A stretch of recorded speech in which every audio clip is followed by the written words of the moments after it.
ദിവസം ഒരു ചോദിക്കാനുള്ള ചോദ്യമുണ്ട്. ഇന്ന് ആരും ഡ്യൂട്ടിക്ക് പോയിക്കില്ലേ? ഇന്ന് ആരും ഡ്യൂട്ടിക്ക് പോയിട്ടില്ലേ? എന്താണ് സംഭവം? ഡ്യൂട്ടി ഇല്ലേ? ലീവാണോ? ഒന്ന് ചോദിക്കാൻ വേണ്ടി വന്നതാണ്.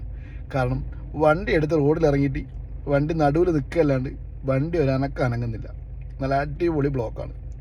അതുകൊണ്ട് എന്നെ കാത്തു നിൽക്കുന്ന 2 പേരുണ്ട് ഇത്തിസ്ലാത്തിൽ. അവരോട് സോറി, കുറച്ച് ലേറ്റാവും, വരാൻ പറ്റിയില്ല. ഞാൻ പകുതി നിർത്തിയിട്ട് ഇവിടെ കാത്തു നിൽക്കുകയാണ്. കാരണം വെറുതെ റോഡിൽ അത്രയും നേരം നിൽക്കുന്നതിൻ്റെ കാര്യമില്ലല്ലോ. അതുകൊണ്ട് കുറച്ച് വെയിറ്റ് ചെയ്യുക. ഓക്കെ, അറ്റ്ലീസ്റ്റ് റോഡ് ബ്ലോക്ക് ചെയ്യാൻ ടൈം എടുക്കും.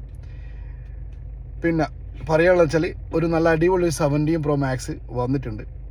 17 Pro Max വന്നിട്ട് ഇന്നലെ ഒരു പീസ് വന്നിട്ടുണ്ടായിരുന്നു 35 സൈക്കിളിൻ്റെ. ഇത് 14 സൈക്കിൾ മാത്രമേ യൂസ് ചെയ്തിട്ടുള്ളൂ. വെറും 14 സൈക്കിൾ. ആർക്ക് ആവശ്യമുണ്ടെങ്കിൽ പെട്ടെന്ന് വിലകൾ വിളിച്ചോ. ഫുൾ വാറണ്ടി ഉണ്ട്. 14 സൈക്കിൾ മാത്രം യൂസ് ചെയ്ത സാധനം. പിന്നെ ഒരു 15 Pro Max 256 GB ഉണ്ട്. 15 Pro Max 256 GB. അത് 88 ബാറ്ററി, 534 സൈക്കിള്, ക്ലീൻ പീസാണ്. ആർക്കും ഗിഫ്റ്റ് കൊടുക്കാനും കാര്യങ്ങളൊക്കെ പറ്റുന്ന അടിപൊളി സാധനം. ഈ 2 പീസ് അവൈലബിൾ ഉണ്ട്. റോഡ് ബ്ലോക്കായാലും പറയേണ്ടത് പറയണ്ടേ. എന്നാൽ ഏറെക്കുറെ ഇൻഷാല്ലാ ആവശ്യമുള്ള ബൈലോക്കാൻ നമ്മൾ വിളിക്കും. Thank you. നല്ല ബ്ലോക്കാണ്. എല്ലാവരും ശ്രദ്ധിച്ച് റോഡിലേക്ക് ഇറങ്ങുക. കാരണം നല്ല ബ്ലോക്ക്.